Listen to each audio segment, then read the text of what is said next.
Peristiwa sejarah itu memang unik, namun seperti yang diungkapkan sejarawan Italia Giambattista Vico, pola sejarah bisa saja berulang. Kali ini pengulangan pola sejarah itu terjadi di tubuh Bank Sentral Tanah Air, yakni Bank Indonesia. Terpilihnya Thomas Djiwandono sebagai Deputi Gubernur BI awal Februari lalu seakan mengulang cerita ayahnya, Soedradjat Djiwandono. Soedradjat Djiwandono adalah sosok yang pernah menjabat sebagai Gubernur BI pada akhir era Orde Baru. Bagaimana kisah Soedradjat Djiwandono saat menjabat sebagai Gubernur BI? Inilah Historia Bisnis.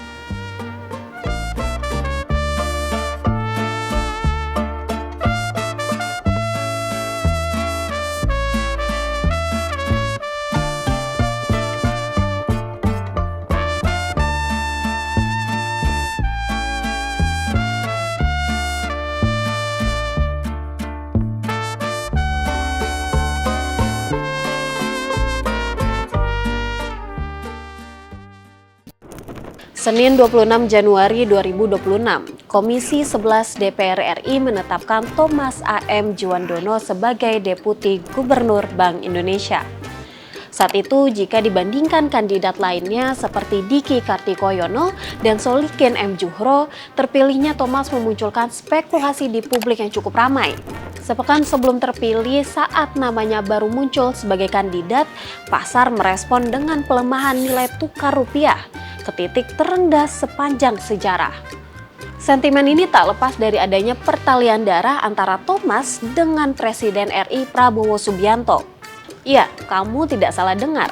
Thomas adalah anak pertama pasangan Soedradjat Djiwandono dan Bianti Ningsih Midrawati, kakak kandung Prabowo. Artinya Thomas yang akrab disapa Tommy ini berstatus sebagai keponakan Presiden RI.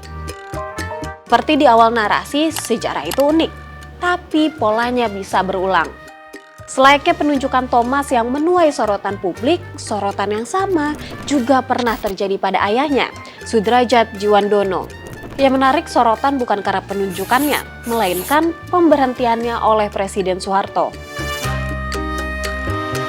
Mundur ke masa-masa terakhir di penghujung kekuasaan Orde Baru, tepatnya 11 Februari 1998. Presiden Soeharto memutuskan untuk memberhentikan dengan hormat Profesor Soedradjat Djiwandono dari posisi Gubernur Bank Indonesia dan mengangkat Syahril Sabirin sebagai penggantinya.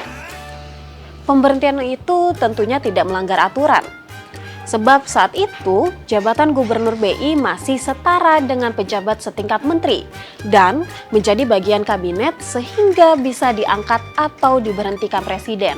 Pemberhentian Soedradjat menciptakan spekulasi, apalagi momennya bersamaan dengan krisis moneter yang melanda Indonesia.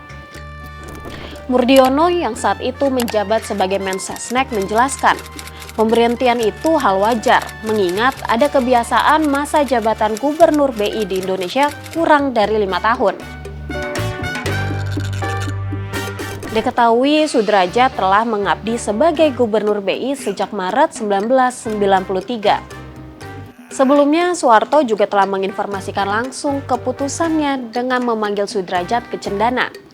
Namun tetap saja, embel-embel diberhentikan dengan hormat tak menghentikan beredarnya spekulasi di publik. Pro kontra pun datang dari berbagai kalangan ahli.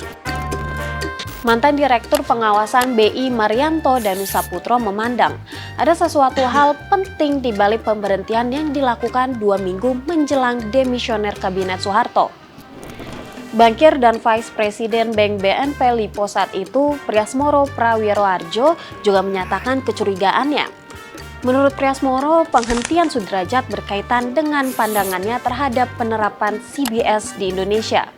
Sebagai informasi, CBS atau Currency Board System adalah sistem yang dianjurkan Steve Hanke untuk menekan spekulan falas dan terbebas dari krisis moneter. Melalui CBS, rupiah akan dipatok pada angka tertentu terhadap dolar AS. Namun, untuk menjaga kestabilan kurs, dibutuhkan persyaratan yang ketat. Mulai dari jumlah uang yang beredar harus sesuai dengan cadangan devisa, Dewan Mata Uang CBS harus independen, hingga peran BI diminimalkan.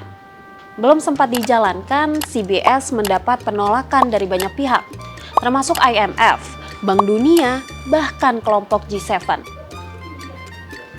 Balik ke Sudrajat, kabarnya ayah dari Thomas ini juga turut menentang keinginan Soeharto untuk menerapkan CBS di Indonesia.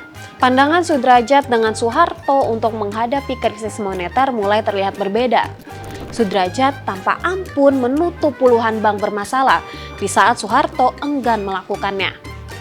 Belakangan diketahui beberapa dari entitas yang ditutupnya adalah milik orang terdekat Soeharto. Fenomena di akhir masa kepemimpinan Soeharto inilah yang digadang jadi sebab pemberhentian Sudrajat. Lalu bagaimana dengan Tommy Jiwandono? Apakah karirnya akan lebih moncer dari ayahnya? Kita tunggu saja.